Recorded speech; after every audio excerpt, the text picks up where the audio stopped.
hay'adda REIT oo fadhigeedu yahay wadanka Mareykanka ayaa waxa ay deeq raashin iyo lacag isugu jirta soo gaarsiisay dadka xanuunka shuban biyoodka uu haleelay ee jooga magaalooyinka Woodward iyo Balcad iyadoo hay'addu ay deeqdan u soo wakiilatay Dr. Ismaaciil Axmed Dayib oo isaguna ku wareejiyay gudida caafimaadka magaalada Woodward. Dr. Ismaaciil Axmed Dayib ayaa u mahadceliyay hay'adda REIT isagoona sheegay in deeqdan ay ugu talagaleen dadka xanuunsanaya ee abaaraha iyo xanuunadu ay isaga dambeeyeen. maanta ay taariikhdu tahay 12 bishii shanaad waxaan ku wareejinayaa laba arrimood oo laba raashin ay soo dirtay hay'adda REIT ee wadanka Mareykanka ee Minnesota. dadka waxaan leenahay Ilaahay khayr badan ha siiyo dadka aad soo gurmateen ee walaalihiina ee xanuunka iyo abaarta iyo dhibaatada hayso kuwaasoo waliba dhibaatada ay haysa ay mataqaanay roobkii inkastoo meelaha qaarkood ka daay ay hayso biyo la'aan iyo dadkii xoolihii abaar ay ka jiidhay oo muddo kadib sanad kadib ilaa sanad waxay u baahan yihiin saacidaad iyo gacan qabasho waayo xoolaha waxaa loo adeegsadaa inta badan in la cuno oo hilib laga cuno iyo caano laga cabo iyo in la iibsado intiiba hadda way gabeen marka neefka hadda mataqaan dhali doona insha Allah taala marka uu wax noqdo ama uu hilibeysto marka baa laga yaabaa qofku inuu ka baahidii ay ka baado iyo gacan qabashadii u baahnaa maanta waxaan alxamdulillah ku wareejinayaa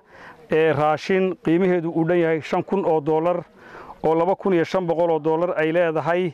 degmada Woodward waxaana soo dhiibay hay'adda REIT ee ariga Mareykanka iyo $2,500 oo raashina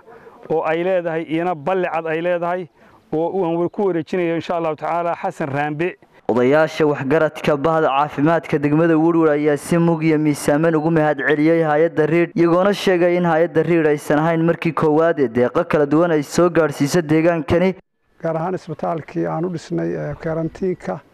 ee Dadaal Hospital dadkii xanuunku uu soo ritay shuban biyoodku ay jiifaan bukaankoodii deeqda raashinka uu nagu wareejiyay Ismaaciil Axmed Dayib ee ka timi hay'adda REIT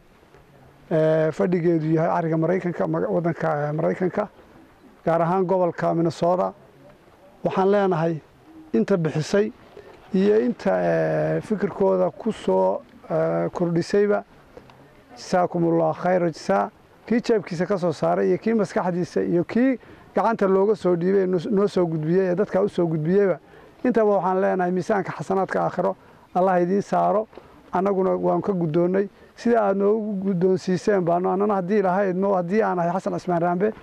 ugu gudbinaya anaguna deegaanka la igu gudoonsiyay raashinka qiimihiisu yahay $2,500 ee raashinka ah waa raashin tuugma hadaba lacag ah $2,500